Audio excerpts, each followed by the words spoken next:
Here's the quickest and easiest business that you can get started with right in your own home for just $15. And today I'm going to do something a little different. I'm going to give you my introduction, and every time I have a video where I am providing you with business information and or project management information, this is the introduction that you will hear. My name is Shanita, and I am an MBA graduate as well as a PMP certified project manager.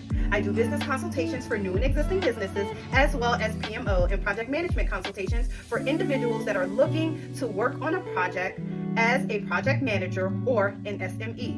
More about that in another video. However, today I am going to provide you with business information, so I am going to title this and or put this in a business playlist. The type of business that I would like to discuss with you is prepared foods.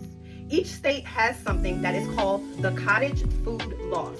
So what I want you to do is to go to Google, type in cottage food laws for your state. So I live in the state of Texas. I would type in cottage food laws for Texas. And the first thing that you will see that will pop up is most likely to be a ChatGPT response. That response is good, but what I want you to do is to go to your state's website. Once you're at your state's website, you're going to take a look at the requirements to sell prepared foods. Most likely those requirements are that you need to have a food handler's license. $15 is for a website that I found. You can take the food preparer's license course and receive a certificate. That course is about 60 minutes, and I will give you the website at the end of this video, as well as link it in the description. Additionally, you need to prepare your foods in a home kitchen. You cannot prepare your foods in an industrial or commercial kitchen. The website is the list of approved prepared foods. Some states you can do jerky, freeze-dried candies. States you can do a whole host of things in terms of the foods that you can sell. The most, I would say, consistent across the board when it comes to certain prepared foods such as baked goods, the only disqualifying food would be food that you need to refrigerate and or food that has dairy products in it that requires refrigeration. So, for example, you cannot sell lemon meringue pie. You cannot sell cheesecake. However, you'll want to look at the foods that are approved for your states. If you're a beekeeper and you have honey, you can sell honey. If you grow vegetables, you can sell your vegetables. If you grow fruit, you can sell your fruit. It just all depends on what you're going to find on that list. Additionally, here are some places that you can sell your baked goods. You can sell it at a farmer's market. You can sell it at a state fair. You can sell it at a carnival, a bazaar, or a festival, and or wherever else it states on the cottage food laws page for your state. Most states do not have a cap of how much you can sell. However, certain states do have a cap. I live in the state of Texas, so the cap for selling prepared foods is $50,000. So you cannot exceed $50,000 per year in sales. Some states have no cap, and I've seen other states have a low cap of $10,000. Also keep in mind, in states like Texas and Florida, you can pretty much set out a tent on the side of the road and sell your goods. So take a look at the state requirements for the cottage food laws, and you want to see specifically where you can sell your goods. Remember, when you go to a carnival or a festival, the goods are upcharged. So you want to make sure that you're pricing your goods in the same price point as what is sold there. So it's a win-win for you. Also, I would suggest that you start out with a food that you are familiar with or a baked good that you are familiar with, and I would do just one, and I would set a certain quantity such as a dozen or 25, where if you don't sell all of it, you'll be okay. With selling at these types of places and a farmer's market, I'm sure you'll sell out within the first couple of hours. The reason why I'm saying to you to only choose one good or one item because you want to make sure that you are getting a return on your investment.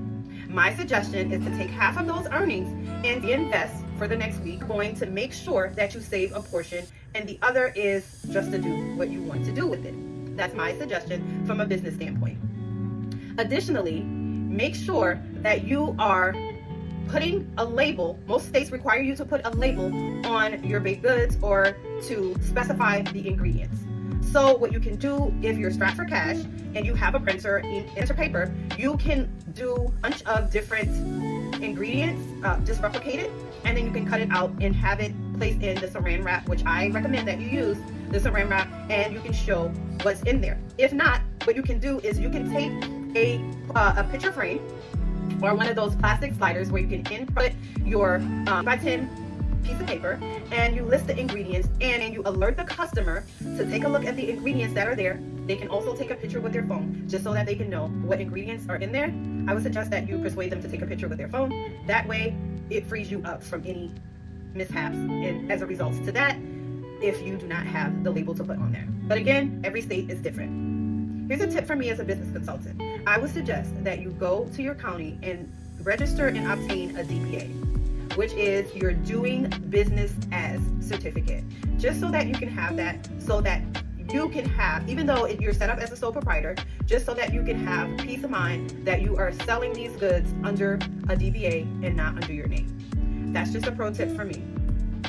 So the name of the website that I am going to give you so that you can make sure that you obtain the food preparer certificate for that cost of $15. Obtain your food preparer's license or certificate. I'm going to link the website in the description, but it's www.trust20.co/food-handlers.com. So that's the website that you would go to. Again, you may live in a state that provides this food handler certificate or food preparer certificate to you at no cost. So that's a win-win for you because essentially it costs no startup, right? Unless you decide to get a DBA, which will in turn cost you probably about $25 or less, depending on the state that you live in. As always, make sure you do your research. Let me know in the comment section if you have any questions. Don't forget to like, comment, subscribe, hit the notification bell so that you will be alerted when I upload a video. Share this video out to someone that you know will benefit from it. Also, you can go to my Stand store and grab a free business plan. Thank you for watching and stay tuned for the next video.